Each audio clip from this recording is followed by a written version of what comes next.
نحمدہ ونصلی ونسلم علی رسولہ الکریم اما بعد فاعوذ باللہ من الشیطان الرجیم بسم اللہ الرحمن الرحیم یا ایہا الذین آمنوا اتقوا اللہ ولتنظر نفس ما قدمت لغد واتقوا اللہ ان اللہ خبیر بما تعملون آمنت باللہ صدق اللہ العظیم وصدق رسولہ النبی الکریم۔ اللہ رب العزت کی ذات اقدس کا بے حساب فضل اور احسان ہے کہ جس رب کریم نے جمعۃ المبارک کے فیض و برکات حاصل کرنے کی خاطر اپنے گھر میں آنے کی توفیق بخشی۔ دعا ہے کہ اللہ رب العزت آج کے جمعۃ المبارک کو ہمارے لیے، امت مسلمہ کے لیے اور فلسطین کے مظلوم بے یار و مددگار مسلمانوں کے لیے امن کا، کامیابی کا، آزادی کا باعث بنائے۔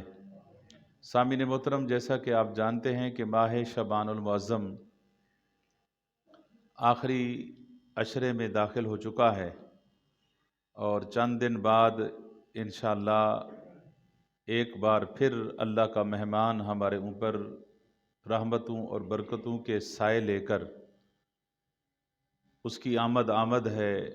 اللہ والے اور اہل ایمان اللہ کے مہمان کی آمد کی تیاری کر رہے ہیں، استقبال کی تیاری کر رہے ہیں، اور کس طریقے سے اللہ کے مہمان کا استقبال کرنا ہے وہ ہمیں آقا علیہ الصلوۃ والسلام کی سیرت طیبہ سے بخوبی ملتا ہے کہ حضور اس مہینے میں رمضان مبارک کی تیاری کی خاطر کثرت کے ساتھ روزے رکھتے تھے،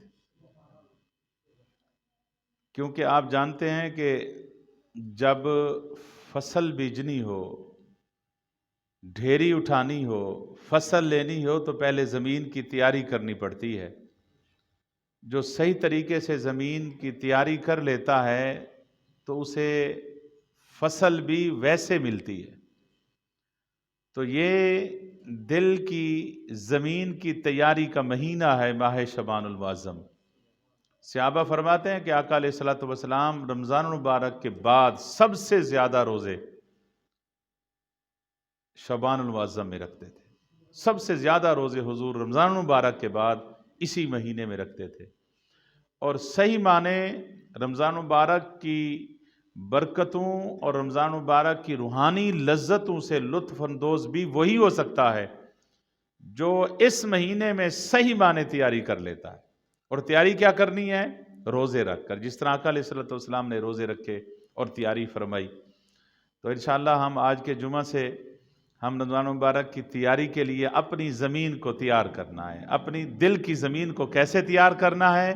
اللہ کے خوف سے، اللہ کی محبت سے۔ اور دیکھیں، بڑا مزے کی بات ہے کہ اگر کسی کے خوف سے آپ اس سے محبت کرتے ہیں نا، وہ آپ کو عزت نہیں دیتا۔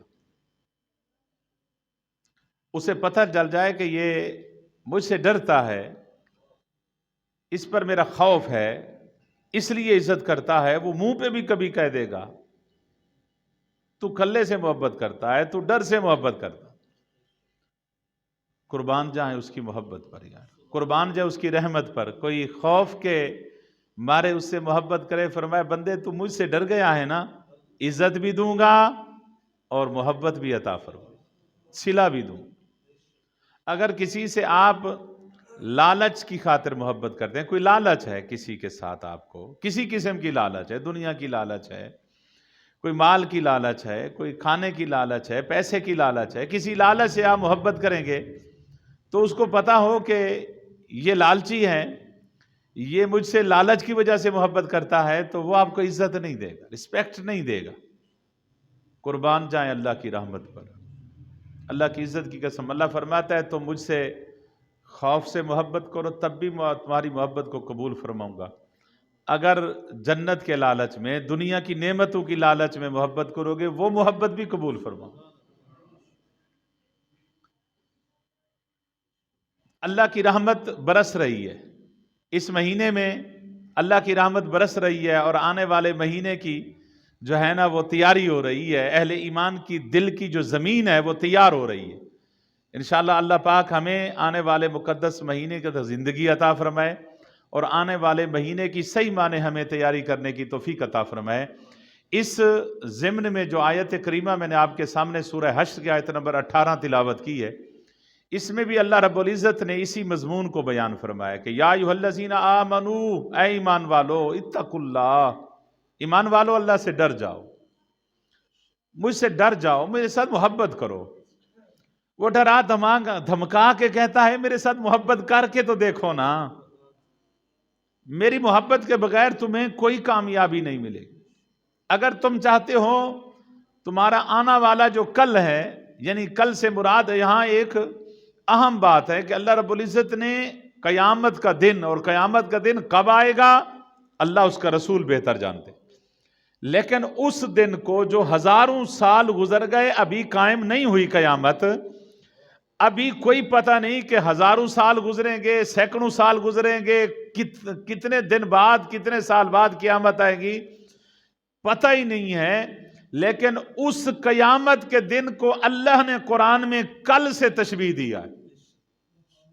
فرمایا یا ایھا الذین آمنوا اتقوا اللہ، اے ایمان والو اللہ سے ڈرو، وَلْتَنْظُرْ نَفْسٌ مَا قَدَّمَتْ لِغَدٍ، فرمایا کل کے لیے جو تم بھیج رہے ہو وہ تم نے دیکھنا ہے، کل کے لیے تم بھیج رہے ہو۔ اگر بندہ تھوڑی سی گہرائی میں جا کر اس آیت کریمہ اور اللہ کے خطاب کو صحیح طریقے سے سن کے سمجھ لے تو اللہ کی عزت کی قسم یہ دنیا اس کے سامنے کوئی حیثیت بھی نہیں رکھے گی۔ یہ جو دوڑ ہماری لگی ہوئی ہے، ایک شیطان نے ہمیں دنیا کو ایک آراستہ کر کے دکھا دیا ہے، یہ شیطانی فریب ہے، یہ شیطانی چالیں ہیں، شیطانی حملہ ہے جو ہمارے اوپر وہ کامیابی سے کر رہا ہے۔ ہم اس شیطان کے حملے کا کھلونا بنے ہوئے ہیں۔ قرآن پاک سورہ آل عمران کی ابتدا میں فرماتا ہے زُيِّنَ لِلنَّاسِ حُبُّ الشَّهَوَاتِ مِنَ النِّسَاءِ وَالْبَنِينَ وَالْقَنَاطِيرِ الْمُقَنطَرَةِ مِنَ الذَّهَبِ وَالْفِضَّةِ وَالْخَيْلِ الْمُسَوَّمَةِ وَالْأَنْعَامِ وَالْحَرْثِ، فرمایا کہ یہ انسان کو شیطان نے آراستہ کر کے رکھ دیا ہے اس کے سامنے، خواتین کو، عورتوں کو، دنیا کو، دولت کو، چاندی کو، سونے کو، محلات کو، فرمایا یہ گھوڑے، چہل پہل، یہ ساری آراستہ کر کے رکھ دی ہیں۔ فرمایا ذالک متاع الحیات الدنیا، یہ جو کچھ ہے نا یہ دنیا کا متاع ہے، آخرت میں اس میں کچھ نہیں ہے۔ واللہ عندہ حسن المآب، اللہ کے نزدیک دنیا کی کوئی حیثیت نہیں ہے۔ واللہ عندہ حسن المآب، فرمایا اللہ کے نزدیک اگر کوئی گھر ہے تو وہ قیامت اور آخرت کا گھر ہے بس، یعنی اللہ کے نزدیک کامیاب وہی ہوگا جو دنیا میں رہ کر آخرت کی تیاری کرتا رہے۔ اور آج ہم جس طرح بیٹھے ہیں جمعۃ المبارک پر سن رہے ہیں کہ ہم نے آنے والے مہینے کی تیاری کرنی ہے، تو اسی طرح اگر ہم نے وہ آخرت کا دن یا آخرت کی زندگی بسر کرنی ہے تو اس کی بھی تیاری کرنی پڑے گی۔ دنیا میں آپ پورا سال دیکھیں، فصل بیجتے ہیں، کام کرتے ہیں، تنخواہ لیتے ہیں، پورا مہینہ محنت کرتے ہیں کہ ہمارا مہینہ سکھا گزر جائے، ہمارا مہینہ آرام سے گزر جائے۔ اگر ہم چاہتے ہیں کہ ہماری آخرت آرام سے گزر جائے، اللہ فرماتا ہے جو کچھ تم بھیج رہے ہو تمہیں قیامت کے دن مل جائے گا۔ ہر بندے نے دیکھنا ہے۔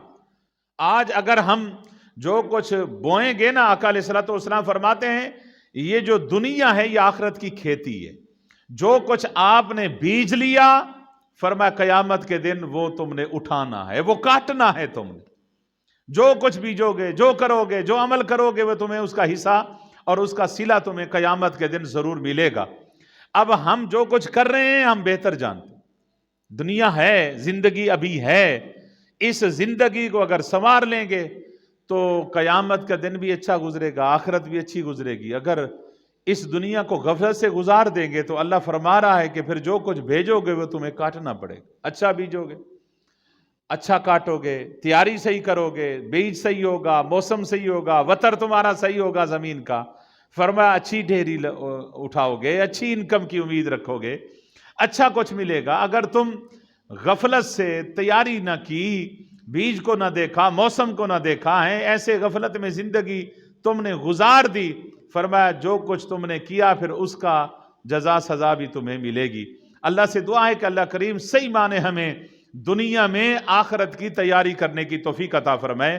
امام فخر الدین رازی رحمۃ اللہ تعالیٰ علیہ فرماتے ہیں اللہ نے قرآن مجید میں فرمایا ان الانسان لفی خسر، کہ انسان گھاٹے میں ہے، مسلسل گھاٹے میں جا رہا ہے۔ اللہ قسم کھا کے فرماتے انسان گھاٹے میں ہے۔ جب میں انسان کی ترقی کو دیکھتا ہوں وہ مادی ترقی کرتا ہے، معاشی ترقی کرتا ہے، انسان کے پاس پیسہ نہیں ہے. وہ وقت تھا جب انسان کے پاس کفن کے لیے کپڑا نہیں تھا، پہننے کے دور کی بات ہے، کفن کے لیے بھی کپڑا نہیں تھا، کھانے کے لیے کھانا نہیں تھا، پینے کے لیے پانی نہیں تھا. اب انسان کے پاس جو ہے اللہ نے بہت کچھ دیا ہوا ہے. آسمان، اس نے زمین کو تو ویسے مسخر کر لیا ہے، اب آسمان کو کمند ڈال رہا ہے آسمان کو مسخر کرنے کے لیے. آسمان پر جانے کی انسان تیاری کر رہا ہے. اتنی ترقی میں اور اتنے عروج میں انسان کیسے گھاٹے میں جا رہا ہے؟ فرماتے ہیں اس آیت کی مجھے سمجھ نہیں آ رہی تھی، اس کی حقیقت مجھے آشکار نہیں ہو رہی تھی میرے سامنے کہ انسان گھاٹے میں کس طرح جا رہا ہے. انسان تو ترقی میں جا رہا ہے. کھانا کھاتے وقت اس وقت 4 5 ڈشیں ہوتی ہیں انسان کے سامنے، اور 3 ٹائم کھانا کھاتا ہے، اور اس سے زیادہ وہ ضائع کر رہا ہے اور پھینک رہا ہے. یہ انسان کی ترقی نہیں ہے تو اور کیا ہے؟ قرآن کہتا ہے خاص آرے میں ہے. فرماتے ہیں یہی سوچ تھی اور یہی فکر تھی کہ اس آیت کو کیسے سمجھوں، کوئی مجھے سمجھا دے. فرماتے ہیں اسی سوچ میں جا رہا تھا. سمرقند کی بازار میں ایک برف بیچنے والا آوازیں لگا رہا تھا کہ لوگوں مجھ سے میرا سودا خرید لو، مجھ سے برف خرید لو، مجھ سے میرا سودا لے لو. اگر تم نے نہ لیا، یہ وہ سودا نہیں ہے جو کل اچھے دام سے بک جائے گا. اگر جنس ہو جو رات کو نہ بکے تو صبح پیسہ بڑھ جائے گا، دولت بڑھ جاتی ہے. فرمایا کہ اگر تم نہیں بیچ لوگے مجھ سے یہ برف تو انکم تو بڑی دور کی بات ہے، راس المال جو میری اصل مال ہے میرا وہ بھی ختم ہو جائے. مہربانی فرما مجھ سے لے لو تاکہ میں کل کے لیے کوئی سامان خرید کے رکھوں. فرماتے ہیں اس کی آواز کو دیکھ کر میں نے کہا کہ بھائی تو نے مجھے قرآن کی آیت سمجھا دی ہے، قرآن کا مفہوم سمجھا دیا ہے کہ ان الانسان لفی خسر. انسان گھاٹے میں جا رہا ہے کہ روزانہ ایک دن گزرتا ہے انسان کو وہ قبر کے قریب لے کے جا رہا ہے، آخرت کے قریب لے کے جا رہا ہے، حساب کے قریب لے کے جا رہا ہے. میرے تو دن گزر رہے ہیں، جس طرح برف پگھل رہی ہے اسی طرح میری زندگی کے دن بھی گزر رہے ہیں، کم ہو رہے ہیں. تو کاش اسی زندگی کے بدلے میں کچھ میں مصطفیٰ پر درود پڑھ کے کچھ درود لے لوں، کچھ سجدے لے لوں، کوئی عبادت کر لوں، کوئی صدقہ خیرات کر لوں تو میرا راس اور مال قیامت کے دن کے لیے بھی بچ جائے گا. تو دوستو معلوم ہوا کہ اگر بندہ چاہتا ہے کہ میری آنے والی جو ابدی زندگی ہے، قرآن کہہ رہا ہے فرمایا ذالک متاع الحیات الدنیا، فرمایا یہ دنیا ہے، دنیا کا اللہ کے نزدیک دنیا کچھ نہیں ہے. فرمایا چاہتے ہو نا کہ اللہ کے نزدیک کوئی ہم آخرت کو سوار دیں، فرمایا وہ آخرت کے لیے تمہیں کچھ بھیجنا پڑے گا. تو اللہ رب العزت نے اس آیت کریمہ میں فرمایا وَلْتَنْظُرْ نَفْسٌ مَا قَدَّمَتْ لِغَدٍ وَاتَّقُوا اللَّهَ. فرمایا اگر تم چاہتے ہو آخرت کی زندگی اچھی گزرے تو فرمایا پھر تم اس دنیا میں بھی اپنے آپ کو سنوار لو، ہر سانس کے بدلے میں، ہر لمحے کے بدلے میں. فرمایا اگر تم نے احتیاط کے ساتھ وہ زندگی بسر کی تو فرمایا پھر مرنے کے بعد یا موت سے خوف نہیں آئے گا بلکہ موت تمہارے لیے تحفہ بن جائے گی.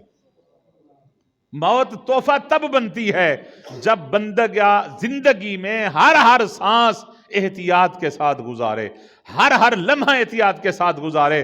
جو بندہ ہر لمحہ احتیاط کے ساتھ اپنی زندگی بسر کر لے پھر جب اسے موت آتی ہے تو حضور فرماتے ہیں وہ مومن کے لیے تحفہ بن کے آتی ہے. وہ مرنے کے بعد اس کی قبر جو ہے وہ جنت کے باغیچے میں سے ایک باغ بن جاتی ہے. حضور فرماتے ہیں قبر المومن روضۃ من ریاض الجنہ. حضور فرماتے ہیں جو مومن کی قبر ہے وہ جنت کے باغیچوں میں سے ایک باغیچہ ہے، جنت کے باغوں میں سے ایک باغ ہے. اگر ہم نے زندگی اس دنیا میں احتیاط کے ساتھ گزاری تو موت بھی ہمارے لیے تحفہ بن جائے گی، موت بھی تحفہ بن جائے گی. تو اسی مضمون کو مولانا روم نے ایک مثال دے کر سمجھایا ہے. یہ جو مضمون قرآن بیان کر رہا ہے کہ جو کچھ تم بھیج رہے ہو قیامت کے دن تم اٹھاؤ گے، کاٹو گے، مولانا روم نے اس کو ایک مثال کے طور پر سمجھایا ہے. مثال دے کر بہترین مثال انہوں نے دی ہے.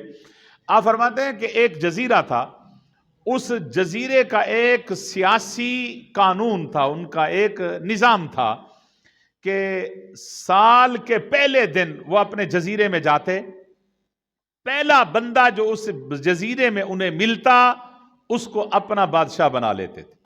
پہلا بندہ جو انہیں جزیرے میں ملتا اسے اپنا بادشاہ بناتے تھے.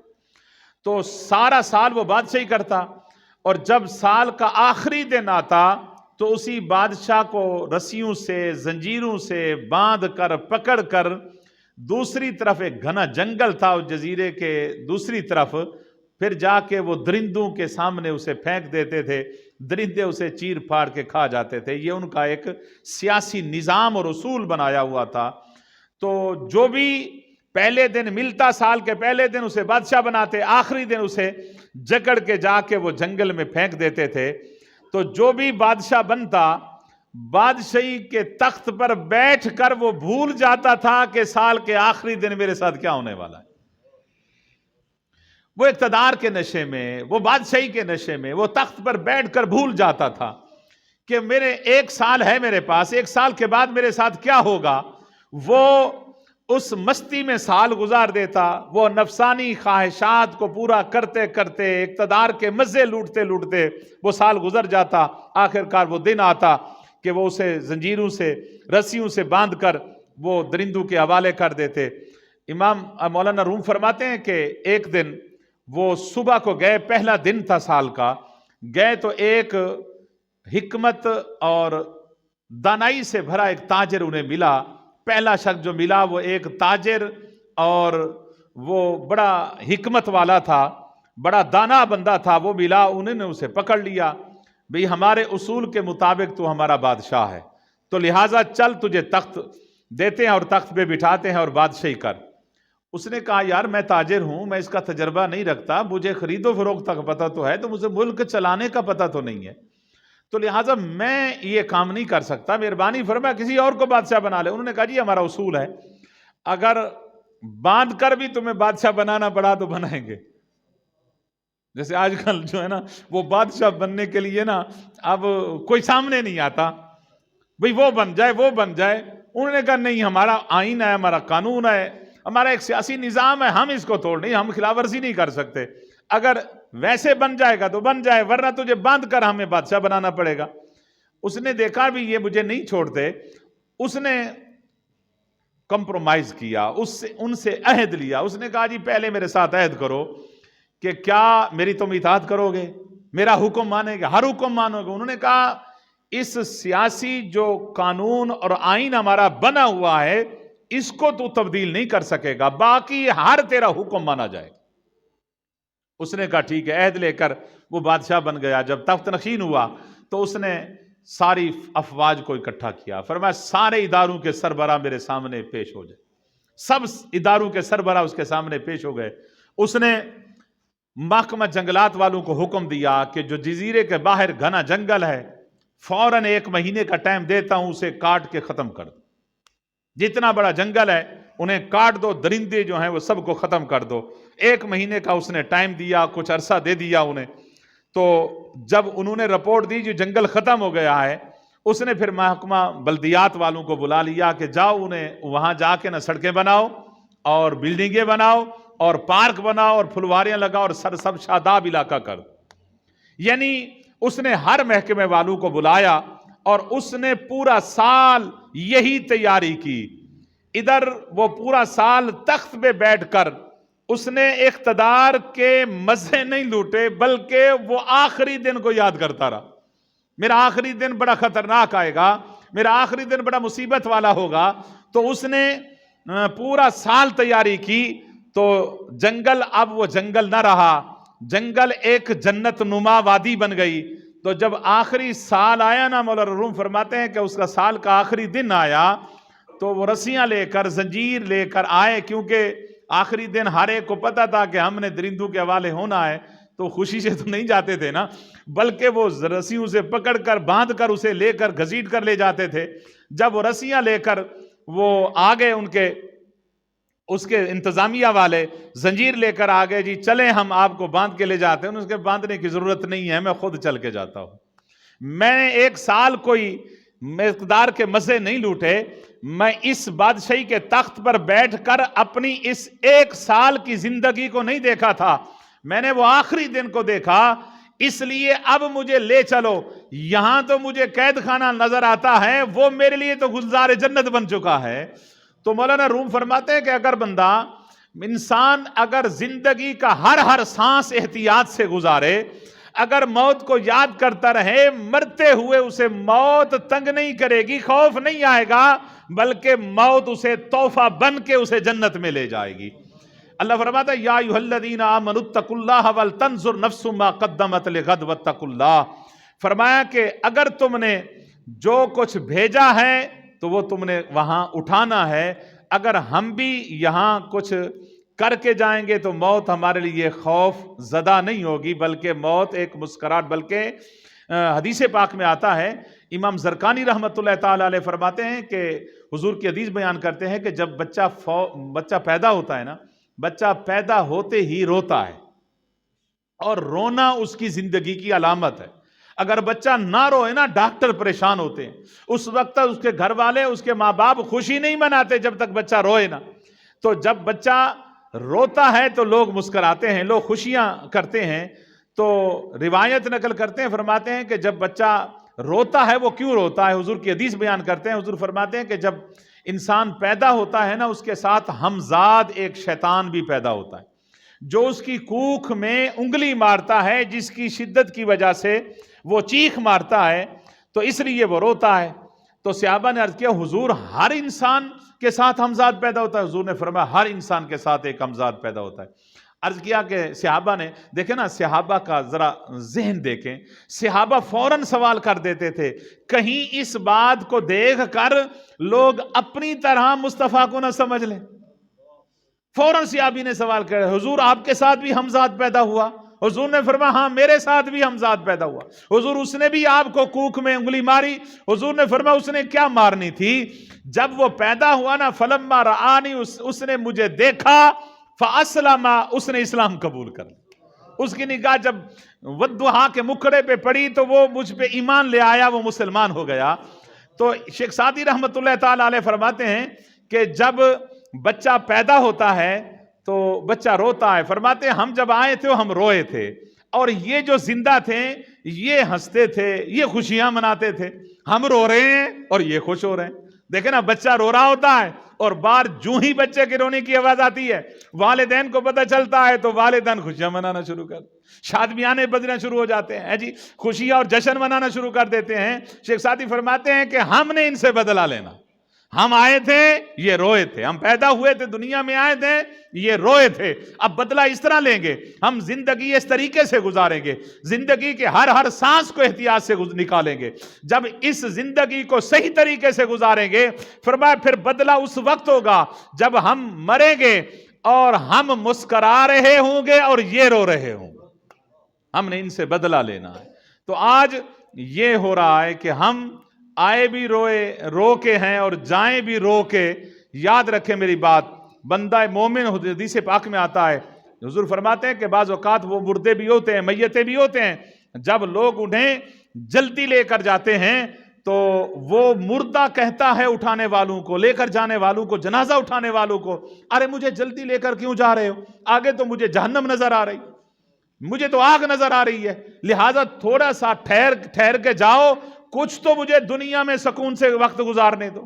حضور فرماتے ہیں بعض اوقات مرنے والا وہ ہوتا ہے جو اسے آہستہ لے کر جا رہے ہوتے ہیں، لیکن وہ اٹھانے والوں کو کہتا ہے، مردہ کہتا ہے یار مجھے آہستہ کیوں لے کر جا رہے ہو؟ وہ دیکھو سامنے مجھے جنت کے نظارے نظر آ رہے ہیں، جلدی کرو، مجھے اس دنیا سے جان چھڑاؤ، مجھے اپنے گھر میں پہنچا دو۔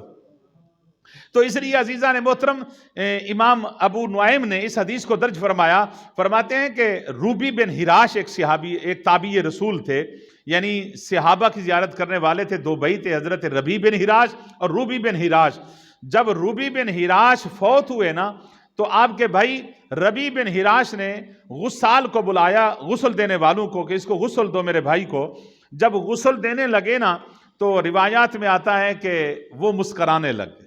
روبی بن ہراش غسل دیتے وقت لوگ اسے غسل دے رہے ہیں، مردہ مسکرا رہا ہے، تو وہ بڑے حیران ہوئے کہ مردہ میت مسکرا رہا ہے۔ وہ بھاگے اس کے بھائی کے پاس، اللہ والے تھے، تو ربیع بن ہراش کے بھائی نحن نغتسلہ وہو یتبسم، عجیب بات ہے کہ ہم اسے غسل دیتے ہیں اور وہ مسکراتا ہے، تو آپ بھی مسکرا پڑے۔ حضرت ربیع بن ہراش ان کے بھائی مسکرا پڑے۔ فرمایا کہ آپ کیوں مسکراتے ہیں؟ فرمایا کہ میرے بھائی نے نا قسم کھائی تھی کہ اس وقت تک میں نہیں مسکراؤں گا جب تک جنت میں اپنا ٹھکانہ نہیں دیکھوں. فرمایا دنیا میں اس نے کبھی مسکرا کے ایک لمحہ بھی نہیں گزارا, دنیا میں کبھی میرا بھائی نہیں مسکرایا. آج کیونکہ اس کا مسکرانا بتا رہا ہے کہ اللہ نے اسے جنت میں ٹھکانہ اس کو دکھا دیا. عزیزان محترم, یہ دنیا کوئی لمبی چوڑی نہیں ہے, یہ قرآن کہتا ہے. اب اس آیت کے مفہوم کو دیکھیں نا, فرمایا وَلْتَنْظُرْ نَفْسُ مَا قَدَّمَتْ لِغَدْ, یہ غد کا جو معنی ہے یہ کل کا معنی ہے. فرمایا یہ جو تم سمجھ رہے ہو نا کہ یہ بہت بڑی لمبی زندگی ہے, فرمایا مجھ سے پوچھو کہ یہ تو کل کا دن ہے. اب جتنی گزار کے بیٹھے ہیں ذرا دیکھیں, غور کریں. کوئی 20 سال والا نوجوان بھی بیٹھا ہے, 30 والے جوان بھی بیٹھے ہیں, 40 سال والے, اب 40 والے کو بابا کہہ سکتے ہیں, 40 اور 50 سال والے بابے بھی بیٹھے ہیں, بزرگ بھی بیٹھے ہیں. 70-80 سال کو آپ بھول جائیں کہ ہم 70-80 سال جی سکیں گے, جی جائیں گے, ایسی کوئی بات نہیں ہے. اب جلدی موت آئے گی. تو جو جتنی گزار کے بیٹھا ہے, یار کبھی غور کیا وہ کتنی نظر آتی ہے. اب کسی سے پوچھے نا کہ یار کتنی زندگی گزاری ہے, اس نے کہا جی زیادہ گزر گئی ہے تھوڑی رہتی ہے, ڈھیر گزر گئی ہے تھوڑی رہتی ہے. آج تک آپ کو کوئی ایسا بندہ نہیں ملے گا جو یہ کہے کہ میں نے تھوڑی گزاری ہوئی ہے, ڈھیر رہتی ہے, زیادہ رہتی ہے. جو چاہے آپ 20 سال والے سے پوچھیں, چاہے آپ 30 سال والے سے پوچھیں, 50 سال والے سے بھی پوچھیں, وہ یہی بتائے گا بھئی زیادہ گزر گئی ہے تھوڑی رہتی ہے. جو زیادہ گزر گئی ہے نا بابا, وہ ہمیں تھوڑی لگتی ہے, وہ نظر نہیں آتی کہ کتنی گزری ہے. جو تھوڑی رہ گئی ہے وہ کتنی گزرے گی. اور رب سے پوچھو, اللہ فرماتا ہے وہ تو کل کا دن ہے تمہارے لیے, اور کل کے دن کے لیے ہم نے کیا بنایا ہوا ہے. فرمایا کہ یہ دن, یہ زندگی صرف ایک دن کی مانند ہے. بلکہ حضرت داتا گنج بخش اہل جویری رحمۃ اللہ تعالی علیہ, آپ کے شیخ محترم ہیں, آپ کے مرشد کریم, وہ فرماتے ہیں کہ الدنیا یومن, فرمایا یہ جو دنیا ہے نا یہ صرف ایک دن ہے. دنیا کو وہ کتنا سمجھتے ہیں؟ ایک دن سمجھتے ہیں. فرمایا دنیا سومن, فرمایا دنیا ایک دن ہے. وَلَنَا فِيهِ سومن, فرمایا ہم اس ایک دن میں روزہ رکھ کے گزار گئے, ایک دن کو روزہ رکھ کے گزار لیں گے. فرمایا دنیا ہے, روزہ رکھیں گے, روزہ رکھیں گے دن کو. یعنی یہ دنیا ایک دن کی مانند اللہ والوں کو نظر آتی ہے. ہمارے نزدیک, ہم جیسے گناہگاروں کے نزدیک دنیا بہت بڑی ایک سلطنت نظر آتی ہے, بہت بڑا جہان نظر آتا ہے. یہ شیطان کا بہکاوا ہے, یہ شیطان کا حملہ ہے جس میں ہم مکمل طور پہ پھنس چکے ہیں. میں نے وہ آیت کریمہ بھی پڑھی ہے پہلے. اللہ فرماتا ہے زُيِّنَ لِلنَّاسِ حب الشہوات من النساء والبنین والقناطیر المقنطرۃ من الذہب والفضہ.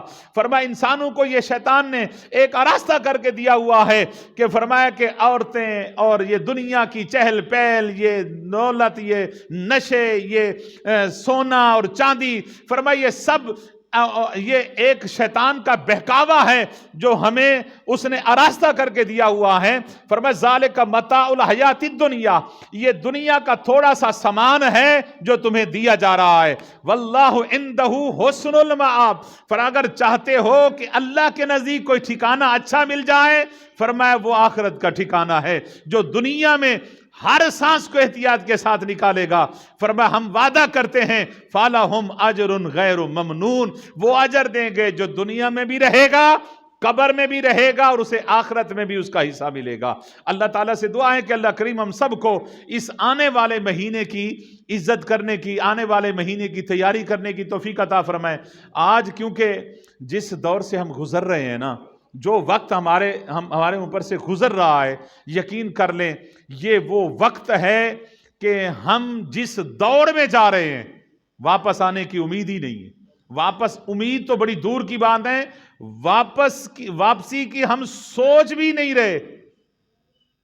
ایک تو واپسی کی کوئی سوچ نہیں رہی, واپس آنے کی کوئی امید نہیں, واپس دیکھنا گوارا نہیں ہے, اور اگلے جہاں جا رہے ہیں جس طرف, اس طرف کوئی ایک لکیر اور لیمٹ بھی ہم نے کوئی مقرر نہیں کی. کوئی لکیر ہوتی نا, کھینچ لی ہوتی کہ اتنا تک جائیں گے, اتنا کمائیں گے, پھر رک جائیں گے.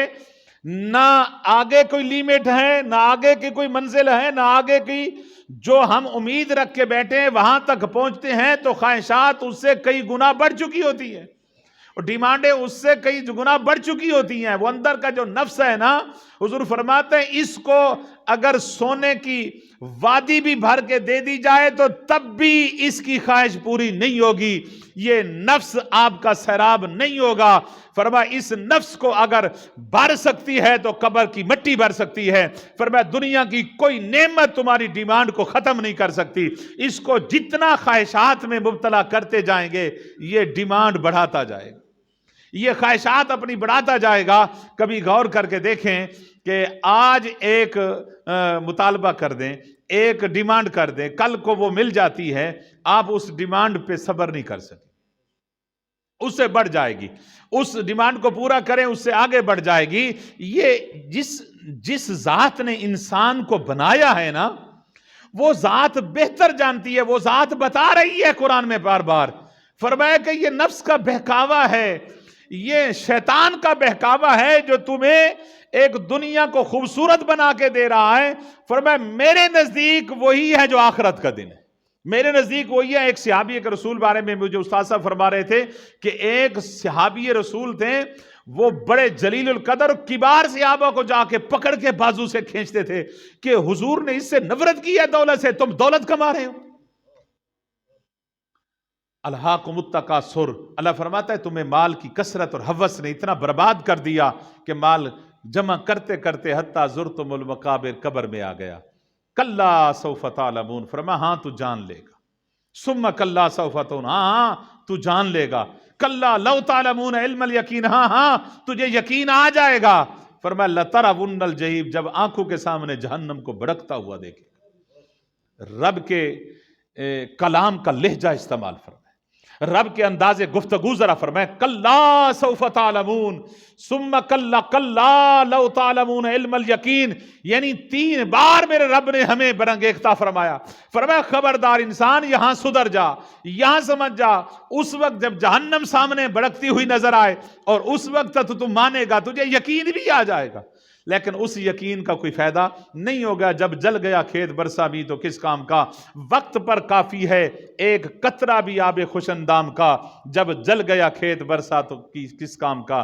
اللہ سے دعا ہے کہ اللہ کریم حضور کی رحمت کی چھتری لگی ہوئی ہے. اللہ ہمارے بندوں کے انتظار میں بیٹھا ہے کہ کوئی آئے مجھ سے معافی مانگے, اور آنے والا مہینہ وہ ضربیں لے کے معافی کی آ رہا ہے, رحمتوں کی ضربیں لے کے آ رہا ہے. فرمایا کہ ثواب اتنا بڑا دوں گا. اب اس کی تیاری برتن ہم صاف کر لیں, برتن بڑے بڑے بنا لیں. فرمایا جو رحمت اس ماہ مقدس میں برسے گی, ہمارے پاس ظرف اور برتن ہونا چاہیے. اس رحمت کو حاصل کرنے کے لیے اللہ تعالی ہماری حاضری کو قبول فرمائے. اللہ تعالی آنے والے مہینے کی تیاری کرنے کی توفیق عطا فرمائے. وآخر دعوانا ان الحمد للہ رب العالمین.